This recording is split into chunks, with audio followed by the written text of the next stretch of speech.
Shubham photo सरळ घे.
लक्षात ठेवा, सातारा लोकसभा मतदारसंघाच्या पंचवार्षिक निवडणुकीत महायुतीचे अधिकृत उमेदवार श्रीमंत छत्रपती उदयनराजे भोसले यांनाच प्रचंड बहुमताने विजयी करा.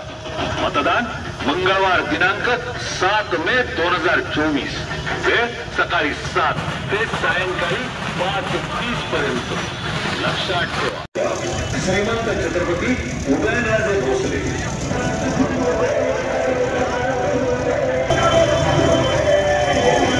छत्रपती उदयनराजेंना निवडून देऊयात, साताऱ्याचा विकास साधूया.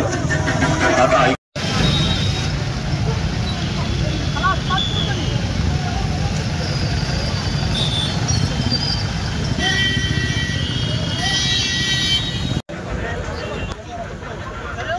एक मिनिट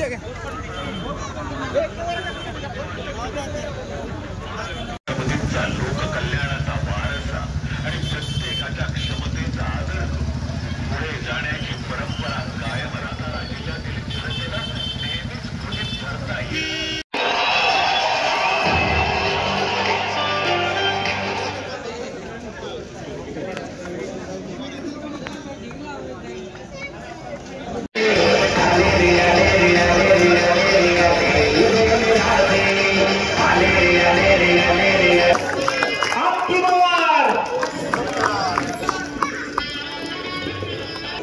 जय श्रीराम, जय जय श्रीराम.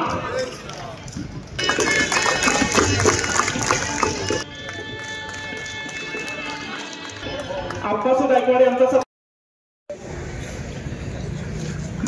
या पुस्तकाची प्रस्तावना भारतीय जनता पार्टीचे प्रदेशाध्यक्ष माननीय चंद्रशेखरजी बावनकुळे यांनी लिहिलेली आहे. तुमच्या विरोधात उभा राहून, कारण 1994 जे त्यांनी काढलाय आणि मराठा समाजाचं त्यांनी जे वाटोळ केलंय. आजही आमचा मराठा समाज अजून मोर्चे काढतोय, आंदोलन करतोय. त्यांना मराठ्यांना आरक्षण अजून मिळालं नाही, ते आपल्या सरकारमुळे यावेळी मिळालं.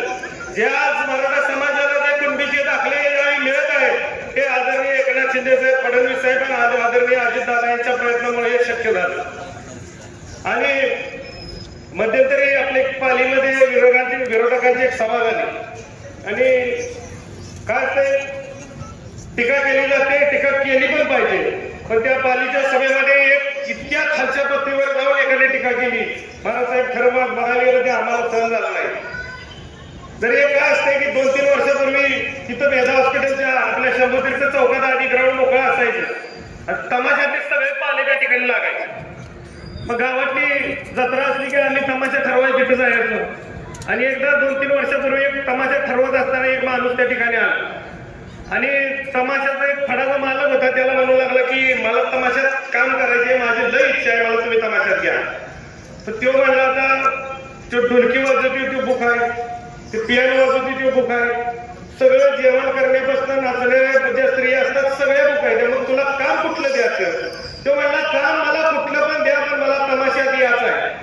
मग तो म्हणला तमाशात एकच काम आहे. ते म्हणला कुठलं काम आहे? ते म्हणला नाच्याचं काम शिल्लक आहे, करशील का? ते म्हणला करतो. तसं करार उत्तर मधून एक आमच्यातला इलेक्शन लागलं, निवडणूक लागली की एक नाच्या इथं ह्या फळामध्ये काम करायला येतो आणि काय जी मनाने येईल ती बरोबरच असतो. मागच्या वेळी कारखान्याची निवडणूक पण झाली, त्याने टीका केली बाबांच्यावर. आमचे नेते, आमचे दैवत आदरणीय सुरेश बाबांच्यावरती पण टीका केली. पण झालं उलट, 13,000 मताच्या फरकानं आमचा कारखाना आम्ही निवडून आलो. आज तुम्हाला खरं सांगायला गेलं, माझं गाव वडगाव आहे. वडगावात एक लक्ष्मीचं देऊळ आहे आणि कोणाला बसेला तर रेडा होत नसलं तर ते त्या लक्ष्मीला जाऊन आम्ही नवस बोलतो की रेडा झालं तर पहिलं काय असेल ती रेडा सोडेल तुला. तसा लक्ष्मीला एखादा रेडा नवसाला सोडते, तसा उत्तरेत इकडे नवसाला सोडलाय रेडा. तो कायम आमच्यावर टीका करत असतो. फक्त सांगणं एवढंच आहे, तुम्ही आणि तुमच्या नेत्यानं सांगणं एवढंच आहे, कोरोना काळामध्ये सगळा इकडे देश मरत होता, सगळा अख्खा आपला देश तिकडे जळत होता. पण आज जर कराड तालुक्याला सातारा जिल्ह्याला असेल, कोल्हापूर जिल्ह्याला असेल, तिकडे रत्नागिरी जिल्हा असेल, सांगली जिल्हा असेल, त्याच सांगली जिल्ह्यामध्ये कराड सगळीकडे ह्या कोरोनाचे पेशंट होते, कोरोनाचे रुग्ण होते. लोकांना वाचवण्याचं काम हे कृष्णा चॅरिटेबल ट्रस्ट आमच्या दैवत सुरेश बाबा यांनी केलं. आमचं चांगलं त्यांना एवढंच आहे की तुम्ही एखादी ओपीडी करा. एवढ्या मोठ्या आम्ही 2-2 कारखाने आमचे नेते सांभाळत आहेत. लोकांना, युवकांना तिथं रोजगार मिळतोय, शेतकऱ्यांच्या ऊसाची बिलं चांगल्या पद्धतीने मिळत आहेत. बरं नाही झालं तर तुम्ही एखादा गुराळ करा, एखादी खाडसरी करा. आपली लायकी केवढी, बोलतोय किती, काही समजत नाही. आणि महाराज साहेब, शिंदे साहेब आपल्या विरोधात आहेत. आदरणीय शिंदे साहेब आमदार आहेत, माजी मंत्री आहेत. सन्मानाने मी बोलतो, मला ते आमदार आहेत, माझी एवढी पात्रता नाही. पण आज महाराज साहेब एक सांगावंच, एक अभिमानानं सांगावंच वाटतं. छत्रपती उदयनराजे भोसले म्हणले की आमचा ऊर भरून महाराज येतो. आमचा नेता पण असा आहे, कुठला भ्रष्टाचाराचा डाग त्यांच्यावरती लागलेला नाही. आणि जे समोरच्या विरोधात आहे, घोटाळा कशात करावा, मुतारी आता काय असलेलं काही ईडी बिडी काही येणार नाही. समजा धरून त्यांना उद्या पोलीस स्टेशनला नेलं, उद्या कोर्टाने विचारलं काय केलं तुम्ही, सांगायचं मुतारीत घोटाळा केला. म्हणजे अशी अवस्था आहे आपल्या विरोधी उमेदवाराची. आणि आता मी फिरत असतो त्यावेळी मला एकदम म्हटले की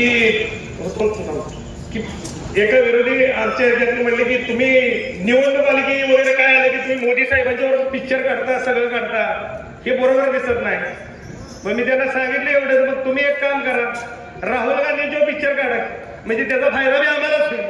पण या ठिकाणी आपल्याला फार वेळ कमी आहे. आता चिठ्ठी दिल्या, मला बोलायचं भरपूर होतं, लिस्ट मोठी होती, तरी पण आता या ठिकाणी मी थांबतो. आणि लोकसभेमध्ये येणाऱ्या निवडणुकीत 7 मेला नरेंद्र मोदी साहेबांचे हात बळकट करण्यासाठी या ठिकाणी आपण श्रीमंत छत्रपती उदयनराजे भोसले यांना बहुमताने निवडून देऊया, एवढंच मी तुम्हाला सर्वांना आवाहन करतो. आणि नगरसेवक पदापासून आमदार, मंत्री आणि नंतर खासदार अशा विविध पदांना न्याय देण्याचं काम छत्रपती श्रीमंत उदयन महाराजांनी आपल्या कारकिर्दीमध्ये केले. या मतदारसंघात देखील काम करत असताना सगळ्यांना समान न्याय देण्याच्या बाबतीमधली भूमिका ही छत्रपती श्रीमंत उदयन महाराजांनी मागच्या कालावधीमध्ये घेतली. आणि काम करत असताना त्यांचा एक स्वभाव आहे की खऱ्याला खरं म्हणायचं, आणि एखादी गोष्ट चुकीची असेल तर ती गोष्ट चुकीची म्हणायला महाराज साहेब कधीही पुढं मागं पाहत नाही. आणि त्यामुळे आपण सगळ्यांनी मागं अनुभवलेलं आहे की महाराज साहेबांना आपण निवडून दिल्यानंतर देखील मार्ग योग्य नाही असं ज्या वेळेला महाराज साहेबांना वाटलं, ज्या वेळेला त्या पक्षाची देहधोरणं त्यांना पटली नाही, देशाच्या विकासासाठी काय गरजेचं आहे याचा विचार करून छत्रपती श्रीमंत उदयन महाराजांनी निवडून गेल्यानंतर 3 महिन्यामध्ये आपल्या पदाचा राजीनामा दिला. सत्तेचा पदाचा मोह त्यांनी केला नाही आणि छत्रपती श्रीमंत उदयन महाराज हे आदरणीय मोदीजींच्या पाठीशी उभं राहण्याच्या बाबतीमधली भूमिका घेऊन तुमच्या समोर आलं. आता सातत्यानं केंद्र सरकारच्या माध्यमातून विविध विकास कामं ते ह्या भागासाठी करायचा प्रयत्न करत आहेत. आज या जिल्ह्यामध्ये तब्बल 9,900 कोटी रुपयाची कामं ही छत्रपती उदयन महाराजांच्या माध्यमातून आलेली आपल्याला दिसतात. मग ती नॅशनल हायवेची कामं असतील किंवा स्टेट हायवेची कामं असतील, केंद्र सरकारच्या माध्यमातून पाणी पुरवठा योजनांना मोठ्या प्रमाणावर निधी देण्याचं काम असेल, किंवा राज्य सरकार आणि केंद्र सरकारच्या संयुक्त विद्यमानं जी कामं होणं गरजेचं आहे ती कामं करण्याच्या बाबतीमधलं काम त्यांचं असेल. केंद्रामध्ये त्यांचा उत्तम संपर्क हा देशामधल्या सगळ्या नेत्यांशी, आदरणीय गडकरी साहेबांच्या माध्यमातून देखील ओव्हरब्रिजची जी कामं आहेत ती मोठ्या प्रमाणावर करण्याचा प्रयत्न आदरणीय छत्रपती उदयन महाराजांनी केला। कराड शहरामध्ये 14 लेनिंग रस्ता आता होताना आपण प्रत्यक्ष पाहतोय आणि त्या 14 लेनिंग रस्त्याला सुद्धा अतिरिक्त निधी मंजूर करून देण्याच्या बाबतीमधला प्रयत्न हा छत्रपती श्रीमंत उदयन महाराजांनी केला। उमरतच्या पुलाचे प्रश्न असतील किंवा आपल्या मलकापूरमध्ये जाणाऱ्या फ्लायओव्हरचे प्रश्न असतील ते सगळे छत्रपती श्रीमंत उदयन महाराजांनी सोडवले। वेळ प्रसंगी आपल्या मधले जे शिष्टमंडळ आहे ते गडकरी साहेबांपर्यंत पोहोचवण्याचं काम देखील छत्रपती उदयन महाराजांनी केलं। आणि आज सातारा शहरामध्ये मोठ्या प्रमाणावर ग्रेड सेपरेटरचं काम असेल, शहरातल्या रस्त्यांचं काम असेल, पाणी पुरवठा योजनेचं काम असेल, सगळी कामं ही छत्रपती उदयन महाराजांच्या प्रयत्नामधनं झालेली आपल्याला दिसतात।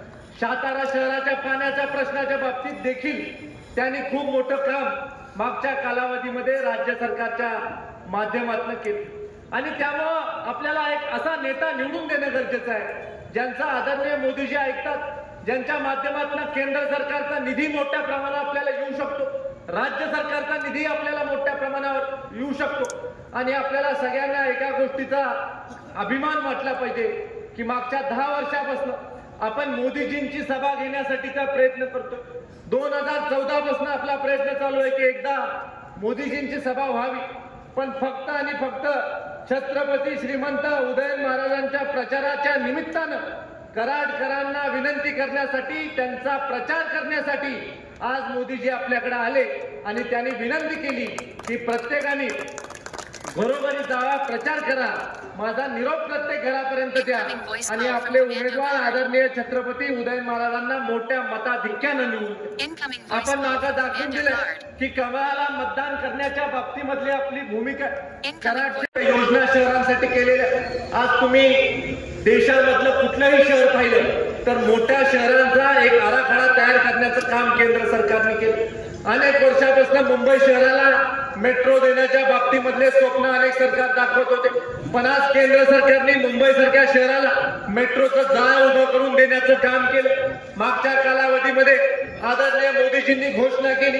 की मुंबईला अहमदाबादला जोडण्याची एक मोठी बुलेट ट्रेन ही देखील आपण जपान गव्हर्नमेंटच्या सहकार्याने करू आणि जपान सरकारच्या सहकार्याने एक बुलेट ट्रेन ही देखील मोदीजींच्या माध्यमातून तयार होताना आपण आपल्या डोळ्यांनी पाहतो। आज पुणे मेट्रो असेल, नागपूर मेट्रो असेल, मुंबई सारख्या शहरामध्ये इथेनॉलवर चालणाऱ्या बसेस असतील, नागपूर सारख्या शहरामध्ये इथेनॉलवर चालणाऱ्या बसेस असतील, अशा प्रकारचे दूरदृष्टिकोन ठेवून एक चांगला या भागाचा विकास करण्यासाठी, शहरांचा विशेषतः विकास करण्यासाठीचा प्रयत्न हा केंद्र सरकारच्या माध्यमातून होताना आपल्याला दिसतो। अटल मिशनच्या माध्यमातून अनेक विविध कामं ही मोठ्या शहरांमध्ये होताना आपल्याला दिसतात। आपल्या कराड शहरामध्ये देखील आपण मागच्या कालावधीमध्ये आदरणीय देवेंद्रजी फडणवीस साहेबांना विनंती केली की या शहरामध्ये स्वर्गीय चव्हाण साहेबांच्या काळामध्ये स्टेडियमची उभारणी झाली होती आणि तेव्हापासून आतापर्यंत स्टेडियमच्या डागडुजीसाठी देखील योग्य तो निधी उपलब्ध झाला नाही आणि देवेंद्रजींनी कृषी प्रदर्शनाच्या त्यांच्या भाषणामध्ये घोषणा केली। त्यांनी सांगितलं की अतुलराव तुम्ही मागणी केली आणि छत्रपती उदयन महाराजांनी देखील त्या मागणीला पूर्ण ताकद दिली आणि त्यामुळं मी छत्रपती उदयन महाराजांच्या मागणीवरून कराडच्या छत्रपती शिवाजी महाराज स्टेडियमला भरघोष निधी येणाऱ्या काळामध्ये उपलब्ध करून दिला, अशा प्रकारची घोषणा ही देखील उदयन महाराजांच्या मागणीवरनं आदरणीय देवेंद्रजींनी केली। माझी खात्री आहे की आचारसंहिता संपल्यानंतर बजेट सेशन मध्ये निश्चित राज्य सरकारच्या माध्यमातून आपल्या स्टेडियमला न्याय देण्याचं काम देवेंद्रजी फडणवीस साहेबांच्या माध्यमातून झाल्याशिवाय राहणार। या मतदारसंघाला मोठ्या प्रमाणावर विकास निधी भारतीय जनता पार्टीने उपलब्ध करून दिलेला। भारतीय जनता पक्षाने 434 कोटी रुपयाचा निधी महायुतीच्या सरकारच्या माध्यमातून उपलब्ध करून देण्याचं काम मागच्या कालावधीमध्ये केलेलं आणि आपण सगळे जाणतात की आदरणीय मुख्यमंत्री असतील, आपले आदरणीय देवेंद्र दादा उपमुख्यमंत्री असतील, दुसरे उपमुख्यमंत्री अजित दादा असतील, या तिघांनी ठरवलेलं आहे की सातारा जिल्ह्याला जे जे लागेल, मग पर्यटनासाठी लागेल, रोजगाराच्या रोडच्या निर्मितीसाठी लागेल, रस्त्यांसाठी लागेल किंवा इतर नागरी सुविधेसाठी लागेल ते उपलब्ध करून देण्याच्या बाबतीमधला प्रयत्न आज या महायुतीच्या सरकारच्या माध्यमातून होतो. बरेच वेळेला आपल्याला प्रश्न पडतो की आपण खासदार निवडून देत असताना काय निकष ठेवले पाहिजे. तर मला आपल्याला खऱ्या अर्थानं सांगायचंय की आपण खासदार निवडून देत असताना निकष एवढेच ठेवले पाहिजेत की आपले जे खासदार आहेत ते आपले विचार लोकसभेमध्ये मांडू शकले पाहिजे. आपले जे खासदार आहेत ते लोकसभेमध्ये जाऊन आपले प्रश्न सोडवण्याची क्षमता त्यांच्यामध्ये असली पाहिजे. आपले जे खासदार आहेत त्यांचं केंद्र सरकारच्या नेतृत्वाशी सलोख्याचे संबंध असले पाहिजेत. आपले जे खासदार आहेत त्यांना दूरदृष्टिकोन असला पाहिजे या भागाच्या विकासासाठी, या लोकांच्या विकासासाठी. परवा देखील आदरणीय मोदीजींच्या भाषणाच्या आधी आदरणीय छत्रपती उदयन महाराजांनी काही महत्वपूर्ण मुद्दे मांडले. त्यामध्ये एक महत्वपूर्ण मुद्दा त्यांनी मांडला, त्याचा देखील उल्लेख मी आज करू इच्छितो की हर हर कृष्णेसारखा प्रकल्प, जसा गंगेचा प्रकल्प आदरणीय मोदीजींनी केला तसा कृष्णा नदीचा प्रकल्प, जी नदी आपल्याला जीवनदान देते, ज्या नदीच्या माध्यमातून या परिसराचा विकास झालाय आणि ज्या नदीच्यामुळे या परिसरामध्ये सुजलाम सुफलाम आपण झालेलो आहे, त्या नदीची सेवा करण्याची मानसिकता ही आपले उमेदवार छत्रपती श्रीमंत उदयन महाराजांनी ठेवली. आणि त्यामुळे अशा प्रकारचा खासदार आपल्याला निवडून दिला पाहिजे, जे खासदार या परिसराच्या 25 वर्षाच्या भवितव्यासाठी, येणाऱ्या काळामध्ये आपल्या तरुण पिढीच्या भवितव्यासाठी विचार करू शकतो. त्याने उल्लेख केला की मला या परिसरामध्ये IT पार्क उभा करायचा आहे, मला या परिसरातल्या तरुणांच्या हाताला काम देण्याच्या बाबतीमधला प्रयत्न करायचा आहे. आणि त्यामुळे त्यांनी आपलं विजन हे आपल्या समोर ठेवलेलं आहे. आणि त्यामुळे आपली सगळ्यांची जबाबदारी आहे की आपण सगळ्यांनी एकत्रित येऊन, राजू बाबा असतील, भारतीय जनता पार्टीचे नगरसेवक असतील, कार्यकर्ते असतील, शिवसेना शिंदे गटाचे कार्यकर्ते असतील, राष्ट्रवादी काँग्रेस पार्टीचे कार्यकर्ते असतील, रासपचे कार्यकर्ते असतील, बळीराजा शेतकरी संघटनेचे कार्यकर्ते असतील, रयत क्रांती संघटनेचे कार्यकर्ते असतील, जितके म्हणून आपले घटक पक्ष आहेत त्या सगळ्या घटक पक्षांनी, RPI सारखा आपला पक्ष असेल जो ताकदीनं आज कामाला लागलाय, असे सगळे घटक पक्ष आपले ताकदीनं छत्रपती श्रीमंत उदयन महाराजांच्या पाठीशी उभे राहिले पाहिजेत. आणि खऱ्या अर्थानं मला खात्री वाटते की कराड दक्षिण विधानसभा मतदारसंघामधून महाराज साहेब आम्ही निश्चित स्वरूपी तुम्हाला आघाडी दिल्याशिवाय राहणार नाही, एवढी विनंती, एवढी सगळ्या कार्यकर्त्यांच्या वतीनं मी तुम्हाला आश्वस्त करू इच्छितो. मी सगळ्यांना विनंती करतो की शेवटचे 4 दिवस आपले प्रचाराचे राहिलेले आहेत, आपण सगळ्यांनी ताकदीनं प्रत्येक घरामध्ये गेलं पाहिजे. मोदीजींचा जो निरोप आहे तो प्रत्येक घरापर्यंत पोहोचवला पाहिजे आणि भरघोष मताचा टक्का वाढवण्याचं काम केलं पाहिजे. डॉक्टर बाबासाहेब आंबेडकरांनी जी आपल्याला सूचना केलेली आहे की आपण मतदानाच्या प्रक्रियेमध्ये सहभागी झालं पाहिजे, त्यांनी घटना बनवून आपल्याला बलशाली केलेलं आहे. त्या डॉक्टर बाबासाहेब आंबेडकरांच्या घटनेचं वंदन करायचं काम आपण येणाऱ्या 7 मेच्या निवडणुकीच्या निमित्तानं करायचंय. एवढंच आवर्जून या कार्यक्रमाच्या निमित्तानं सांगून थांबतो. जय हिंद, जय महाराष्ट्र. यानंतर फक्त प्राचार्य या सातारा जिल्ह्याची एक आगळीवेगळी ओळख आहे, एक आगळीवेगळी परंपरा आहे, एक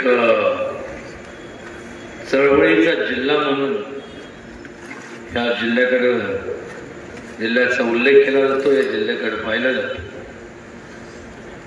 या जिल्ह्यात, या भूमीत अनेक चळवळी जन्म घेतला. स्वातंत्र्याची चळवळ असेल, स्त्रियांच्या शिक्षणाची चळवळ असेल, पत्री सरकार असेल, सत्यशोधकांची चळवळ असेल, असंख्य चळवळीचा हा जिल्हा. आणि या जिल्ह्याने संपूर्ण या महाराष्ट्राला नव्हे तर संपूर्ण देशाला दिशा देण्याचं काम केलं. आणि अशा या जिल्ह्याच्या बाबतीत ज्या वेळेस आपण विचार करतो की अनेक वर्षापासून ज्यांना आपण निवडून दिलं, त्या पक्षाला आपण निवडून दिलं, त्या पक्षाने नेमकं केलं काय, त्या ठिकाणी नावं ठेवण्याकरता मी आपल्या समोर उभा नाही. पण निश्चितपणे जी वस्तुस्थिती आहे त्याची मांडणी करणं हे माझं मी कर्तव्य समजतो. जवळपास 50-55 वर्ष तुम्ही आम्ही सगळ्यांनी काँग्रेस आणि मित्रपक्षांना निवडून दिलं, पण मात्र या 55 वर्षाचा कालावधी जर पाहिला तर नेमकं काय घडलं आणि घडण्याचं कारण काय यावर सुद्धा प्रकाश आपल्याला टाकावा लागला. या संपूर्ण 50 वर्षाच्या कालावधीमध्ये जर काय घडलं असेल तर महात्मा गांधींचे जे विचार होते त्याला तिलांजली देण्याचं काम घडलं. पण महात्मा गांधी त्या काळात पंचायत राजची संकल्पना मांडली होती. संकल्पना काय होती की जोपर्यंत सत्तेचं विकेंद्रीकरण होत नाही आणि विकेंद्रीकरण होऊन सर्वसामान्य माणसांच्या हातात सत्ता स्थानं दिले जात नाही तोपर्यंत खऱ्या अर्थाने लोकशाही या देशात नांदणार नाही. आणि या 50-55 वर्षाच्या कालावधीत आपण जरा वळून पाहा की नेमकं या उलट सगळं झालं. सत्तेचं विकेंद्रीकरण तर लांब राहिलं, पण मात्र मोठ्या प्रमाणावर सत्तेचं केंद्रीकरण झालं. आणि जेव्हा केंद्रीकरण होतं त्यावेळेस संपूर्ण अधिकार एका विशिष्ट लोकांकडे असतात आणि मग लोकांना सोयीप्रमाणे लोकांचा समाजाचा लोकशाहीतले तुमच्यासारख्या राजांचा स्वतःच्या सोयीसाठी सोय करतात, स्वतःच्या स्वार्थाकरता स्वतःच्या संपूर्ण त्यांचा वापर केला जातो, त्यांना वापरलं जातं. हेच नेमकं घडत आलं. 1, 2, 3 असं बघता अनेक वर्ष पार पडले. लोकांमध्ये त्या काळात अनेक घोषणा दिल्या गेल्या, जसं मगाशी दिलीपराव कांबळेंनी सांगितलं, गरिबी हटाओ, देश बचाओ, जय जवान जय किसान, या घोषणाच लावून गेल्या. आणि त्यामुळे लोकांनी ज्या अपेक्षांनी ज्या काँग्रेसला त्यांच्या मित्रपक्षांना निवडून दिलं तर त्यांच्या मोठ्या प्रमाणावर असंतोष निर्माण झाला. त्याचं रूपांतर एका चळवळीत झालं. ही चळवळ जी निर्माण झाली ही का झाली त्याला कोणी खतपाणी घातलं नव्हतं, पण लोकांना त्यांच्या मूलभूत ज्या गरजा होत्या तेवढ्या सुद्धा त्यांना मिळत नव्हत्या किंवा त्यांच्यापासून त्यांना वंचित ठेवण्यात आलं. आणि त्यामुळं मोठा उठाव ह्या देशभरात झाला. आणि संविधाना बाबतीत जे बोलतात की संविधान आम्ही म्हणजे भारतीय जनता पक्ष आणि युती शासन महायुती सरकार हे बदललं. खरं तर संपूर्ण त्या काळात एमर्जन्सी लागू करून त्या काळात काँग्रेसच्या ज्येष्ठ नेत्या पंतप्रधान इंदिरा गांधींनी त्या संपूर्ण कॉन्स्टिट्यूशन म्हणा की संविधान याचा संपूर्ण खात्मा करून टाकला. जो कोण स्वतः ज्याच्यावर अन्याय होतो तो निश्चितपणे आवाज उठवतो. कारण ज्या वेळेस आपण आपल्या लोकप्रतिनिधींना निवडून देतो तेव्हा त्या लोकप्रतिनिधींकडनं लोकांच्या अपेक्षा असतात आणि नेमकं त्याकडे दुर्लक्ष केलं गेलं एवढे वर्ष. आणि त्यामुळं ज्यांनी होणारा अन्याय त्यांनी त्याच्या विरोधात आवाज उठवल्यानंतर त्यांना जेलमध्ये पाठवण्यात आलं. संपूर्ण दामटून ठेवण्याचं काम केलं. ही वस्तुस्थिती आहे. हे काय निवडणूक आहे म्हणून मी बोलत नाही. हे सांगण्याचं कारण एवढंच होतं की एका काळी जो संपूर्ण देशावरती राज्य करत होता म्हणजे स्वातंत्र्यानंतर जवळपास 50-55-60 वर्ष ज्या पक्षाने राज्य केलं आज त्या पक्षाची अवस्था म्हणजे दुर्दशा बघा. त्या काळात फक्त 2च भारतीय जनता पक्षाचे खासदार होते, अटल बिहारी वाजपेयीजी आणि लालकृष्ण अडवाणीजी. आणि मग लोकांनी ठरवलं, तुम्ही लोकशाहीतल्या राजाने निर्णय घेतला की आता बस, आपल्याला जर आपलं विकास घडवून आणायचा असेल, आपल्याला डेव्हलपमेंट आपल्याला करायची असेल, आपल्या कुटुंबातल्या तरुणांना भविष्य काय पाहायचं असेल, तर ही संपूर्ण हे शासन नको, महाविकास आघाडीचं अजिबात शासन नको. आणि निर्णय घेण्यात आला आणि त्यामुळं परिवर्तन झालं. आज संपूर्ण देशभरात, केंद्रात आणि राज्यांमध्ये या देशातला सगळ्यात मोठा पक्ष जर कुठला असेल तर भारतीय जनता पक्ष. आणि त्यांना साथ देणारे त्यांचे महायुतीतले संपूर्ण मित्र पक्ष. आणि मग केवळ ह्या देशात नाही तर जगभरात आज भारतीय जनता पक्ष सगळ्यात मोठी पक्ष म्हणून, पार्टी म्हणून आज भारतीय जनता पक्षाची ओळख निर्माण झाली.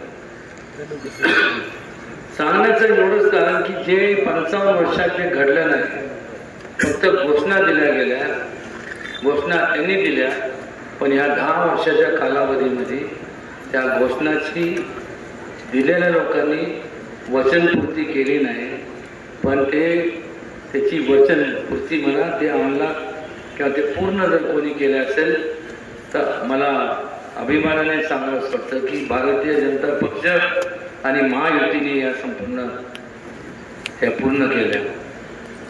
गरिबांच्या बद्दल बोललं गेलं, पण कुठलीही उपाययोजना आखली गेली नाही. त्याचबरोबर जवानांच्या बाबतीत बोललं गेलं, शेतकऱ्यांच्या बाबतीत बोललं गेलं, शेतकरी म्हणजेच किसानच्या बाबतीत बोललं गेलं, पण कुठल्याही प्रकारची योजना आखली गेली नाही. पण मात्र भारतीय जनता पक्षाने एक स्थिर सरकार जेव्हा असतं त्यावेळेस एक प्रकारचं नियोजनबद्ध कार्यक्रम राबवता येतो. आणि संपूर्ण या देशातल्या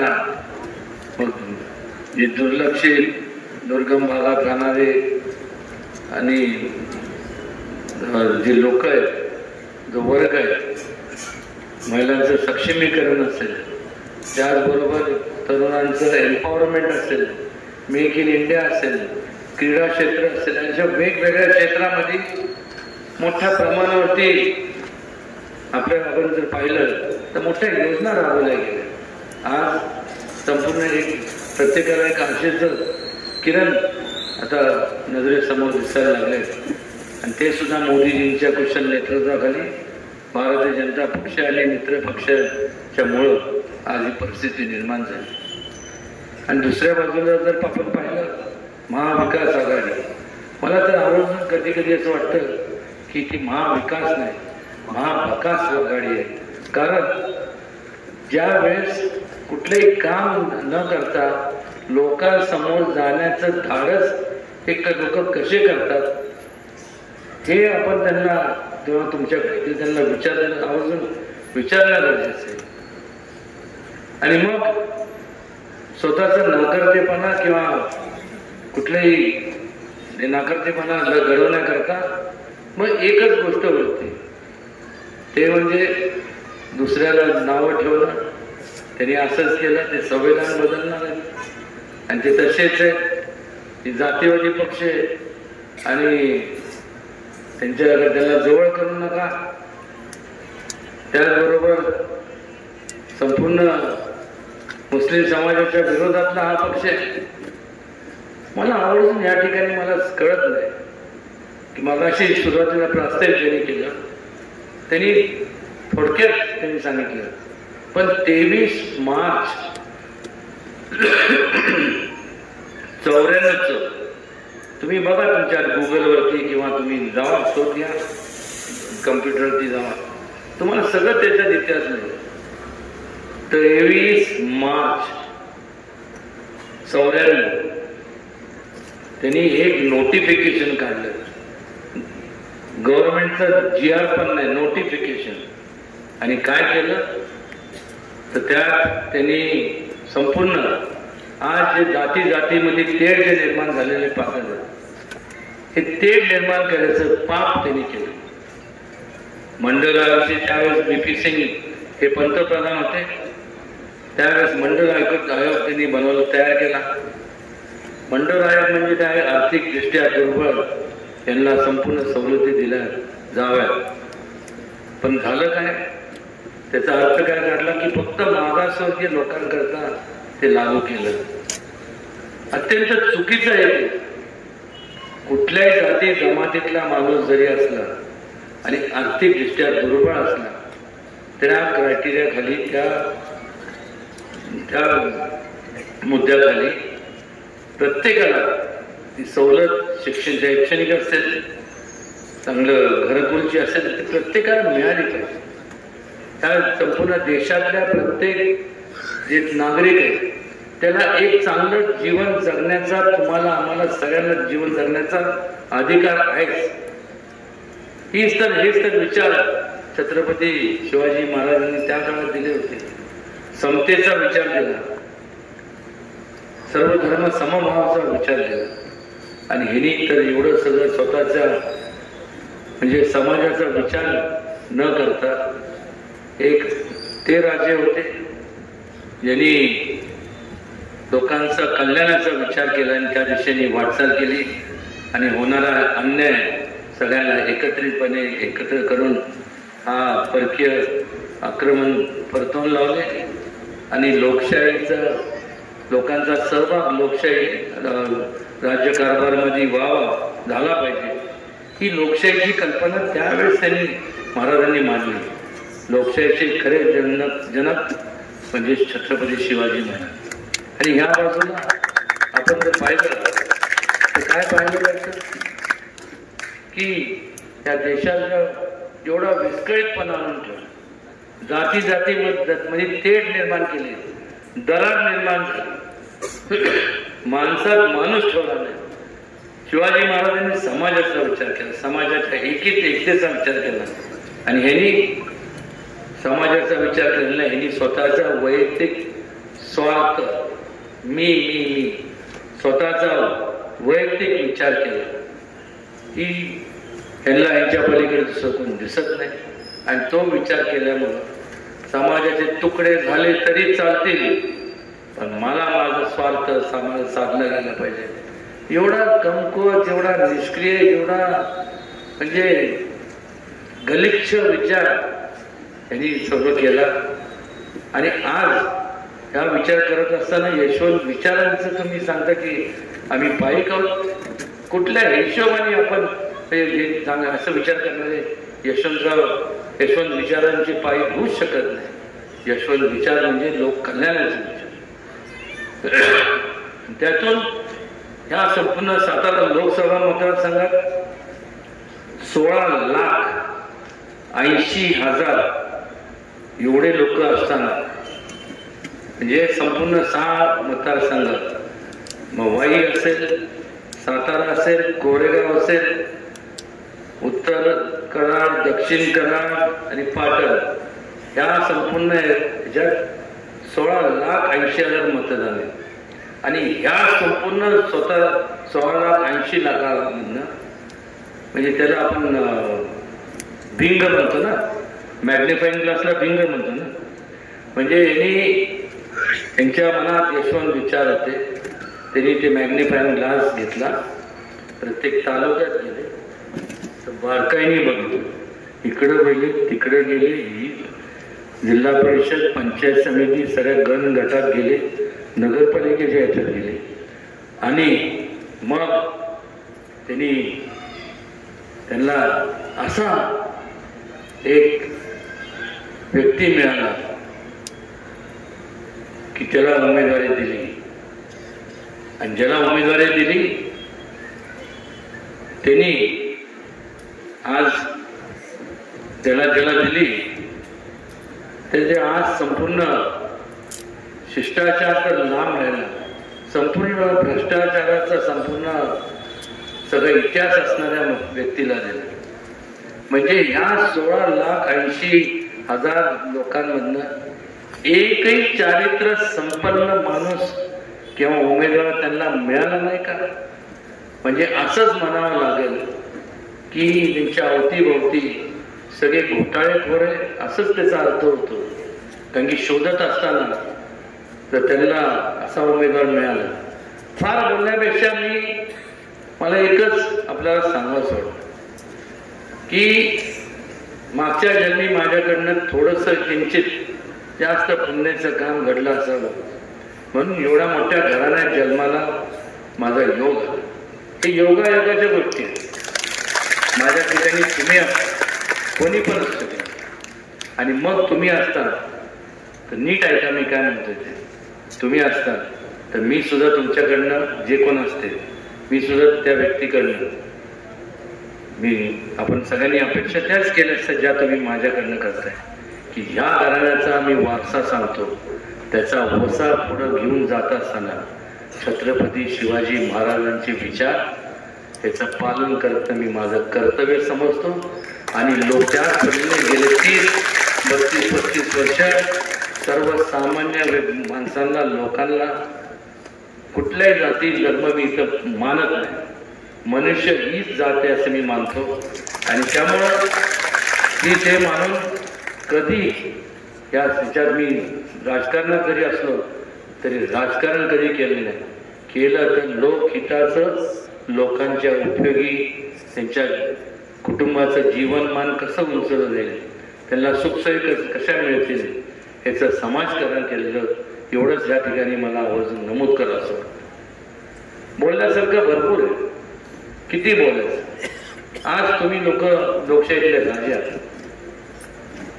निवडणुका आल्या की बघा, तुम्ही कधी पण नोटीस करा, कधी पण तुम्ही बारकाईने निरीक्षण करा.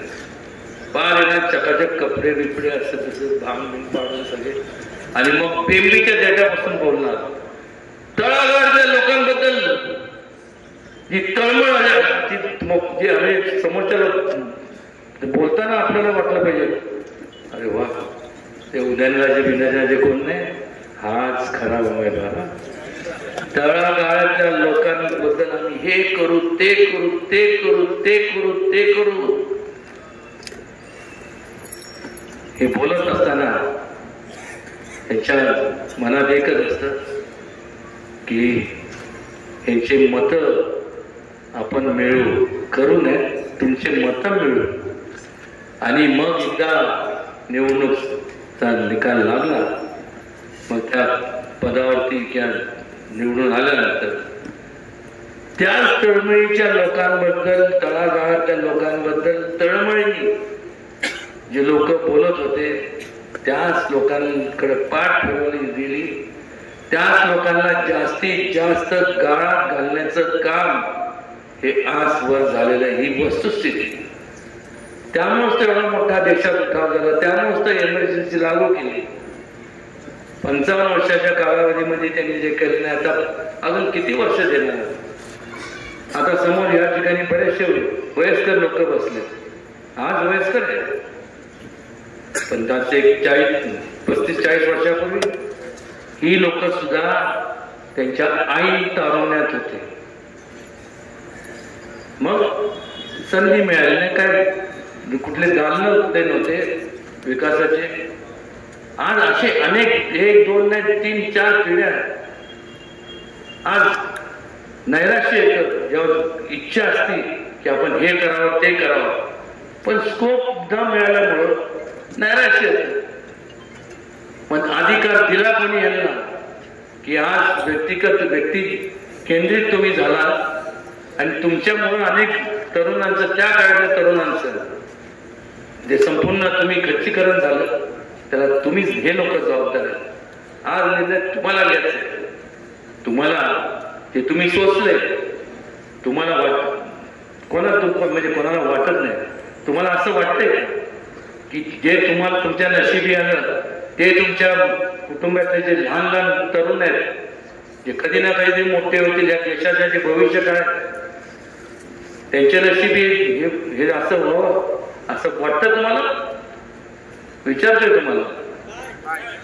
मग एवढं जोरात नाही मला एखादं सगळ्यांना वाटतं की नशिबी या जोरात आवाज देखील मला वाटलं झोपले नाही.